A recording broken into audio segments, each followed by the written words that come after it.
The North Atlantic in winter, 1000 CE. Waves the size of buildings crash against a wooden longship as temperatures plunge below freezing. Ice forms on the rigging. Beards freeze solid. Breath crystallizes in Arctic air. For weeks at sea, crews are exposed to conditions that would kill a modern person in hours. They have no cabin, no shelter, no walls between them, and the killing cold. Most remarkably of all, they have no way to make fire. So how did Viking crews survive voyages across the most treacherous waters on Earth without any heating aboard their ships? The answer will completely shatter what you think you know about Viking maritime technology.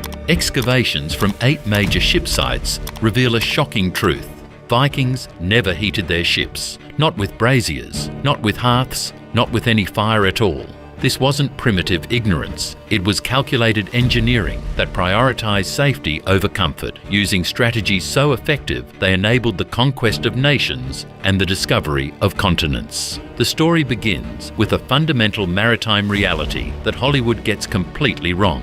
Fire and wooden ships are mortal enemies. When you're sailing in a vessel made entirely of pine, oak, and tarred rope, a single spark doesn't just risk warmth, it risks everything. But how do we know Vikings actually sailed without fire? The answer comes from the ships themselves, preserved for 1,000 years, waiting to tell their story.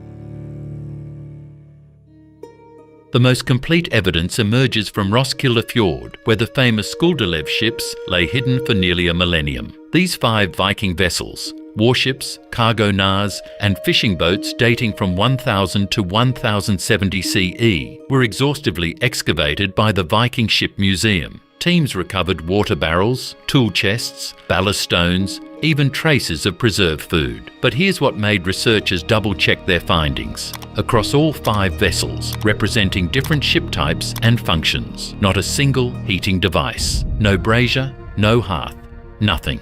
This absence continues at every major Viking ship discovery. The Oseberg ship from 834 CE contained elaborate cooking vessels, but these were burial goods for the afterlife, never used at sea. The Gokstad ship from 890 CE featured massive water storage systems, yet 0 cooking facilities. Even the recent Gellestad excavation of 2020 to 2021, using ground-penetrating radar and modern scanning techniques, found no cooking or heating apparatus. The sagas confirm this pattern. Norwegian legal texts, preserved in the Gragas law codes, mandated 3 daily shore trips for ship's cooks, 1 for water collection and 2 for meal preparation. The Erbygja saga describes drawing lots for who was to prepare food on the ship. But this refers to shore-based preparation, not shipboard cooking. So Vikings definitely didn't use fire at sea. But why accept such brutal cold rather than risk even a controlled flame?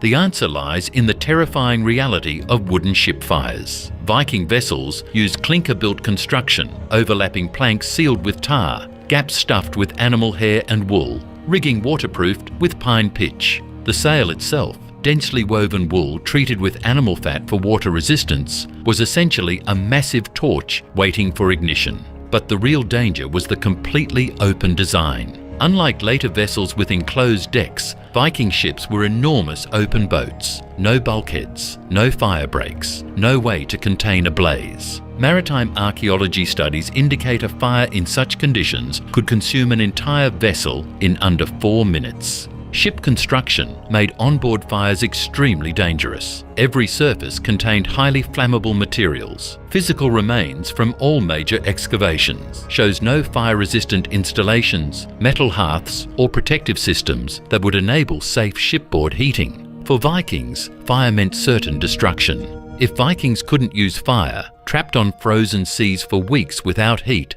how did they possibly survive? The answer required reimagining warmth itself.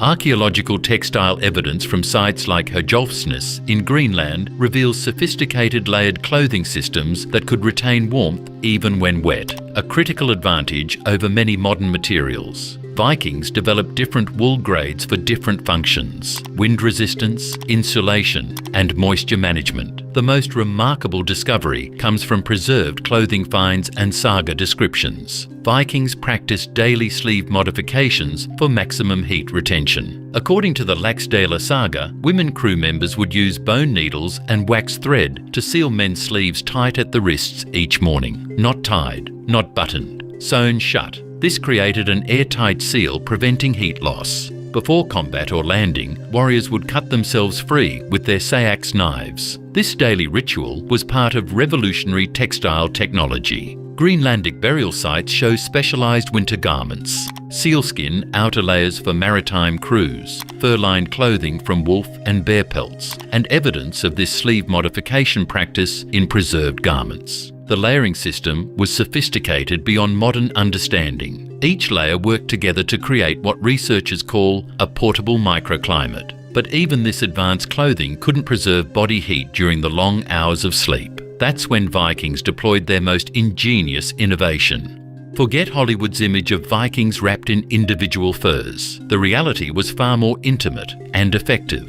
Vikings used communal sleeping systems documented in multiple saga sources. The Egil's saga describes shared sleeping arrangements using what the sagas call waterproof skin bags, likely the Hudfat mentioned in the Prose Edda. These were two-person sleeping bags made of sheepskin with fur lining, designed not for privacy but for survival. Two bodies in an insulated space generate compound heat. The bags could maintain internal temperatures 15 to 20 degrees warmer than outside air using only body heat. Winter camp sites demonstrate these weren't luxury items, but standard maritime equipment. Crews were assigned sleeping partners based on watch schedules, as documented in the Landnamabok. When one sailor stood watch, his body heat warmed the shared space. When they switched, the second man entered an already warm environment. The sleeping area never cooled completely. The sleeping arrangement itself showed thermal genius. Ship reconstructions indicate crews slept between rowing benches on platforms created from stored oars, staying above the coldest bilge air. The sail, when lowered, became a tent over the entire vessel, trapping warm air from dozens of bodies. Even wealthy Vikings shared these communal arrangements. Ship leaders received no special heating privileges. Survival requirements overrode social distinctions during voyages. But maintaining body heat in such conditions required enormous calories from food that couldn't be cooked.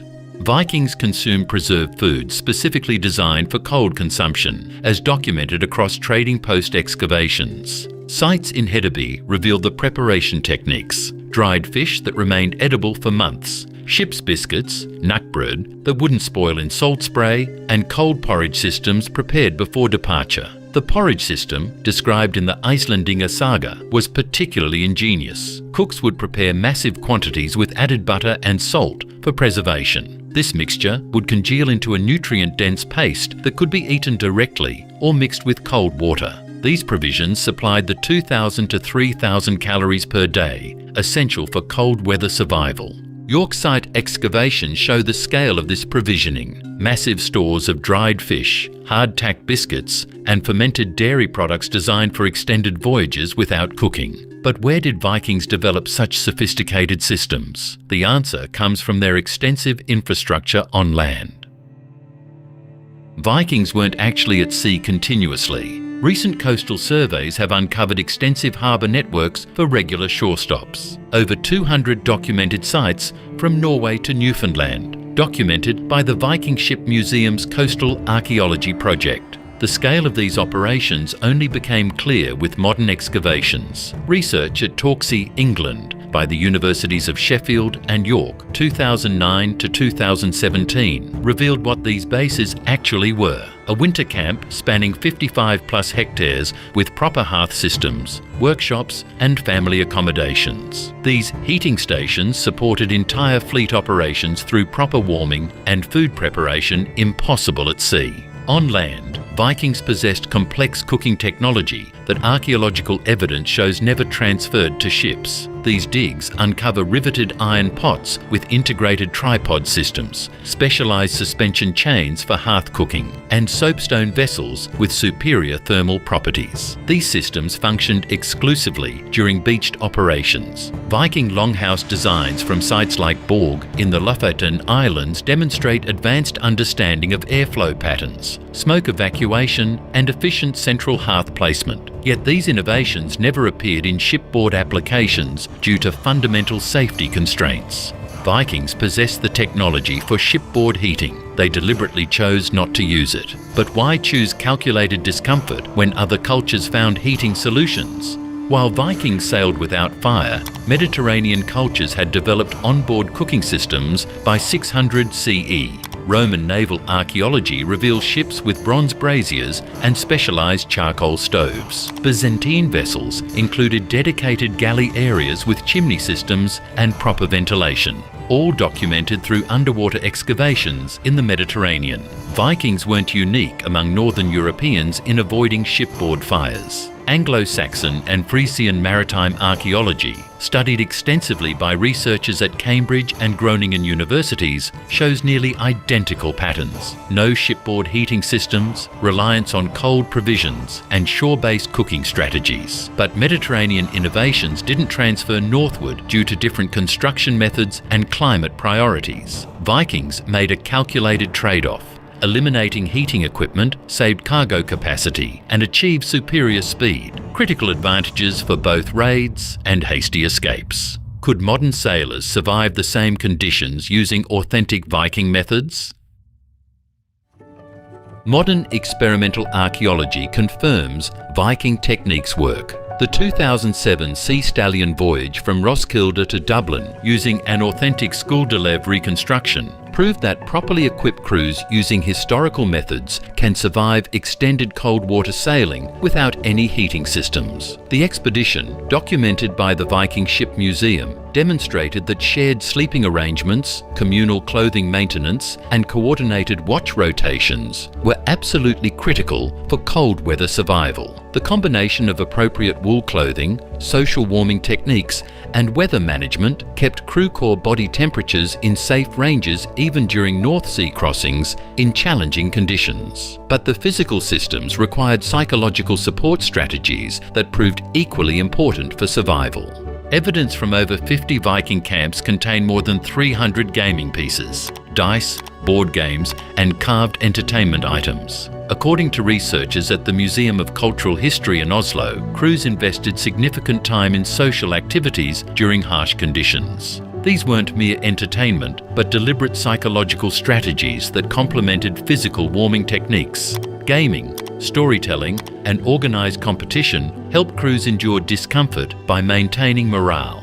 Vikings understood intuitively that mental state directly affected physical endurance, what we now recognise as psychological thermogenesis. Strategic voyage planning also minimised psychological stress. Vikings generally avoided winter sailing entirely, operating within carefully calculated weather windows that made survival achievable rather than heroic. They timed voyages to follow seasonal patterns, maximising shore contact rather than enduring endless cold exposure.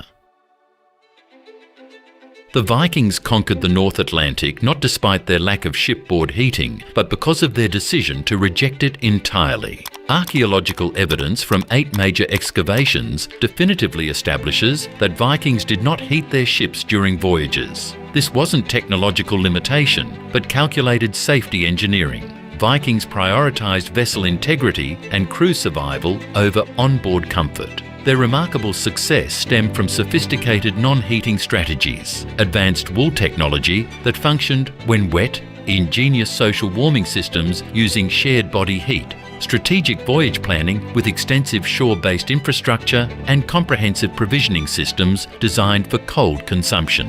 Rather than hardy warriors enduring constant harsh conditions, Vikings were strategic maritime engineers who developed sustainable solutions for cold weather navigation. They balanced mobility, safety, and crew welfare through careful planning and innovative social cooperation, not brute endurance. Vikings reached North America 500 years before Columbus. They established trade routes from Greenland to Constantinople. They shaped medieval Europe through maritime dominance. They achieved it all in open boats, deliberately choosing to sail without fire. When winter wind cuts through your modern jacket, when you instinctively reach for your car's heater, remember that Viking sailors made the conscious decision to reject such comfort. They chose strategic capability over warmth, operational safety over individual ease, collective survival over personal comfort. Vikings didn't just endure the cold.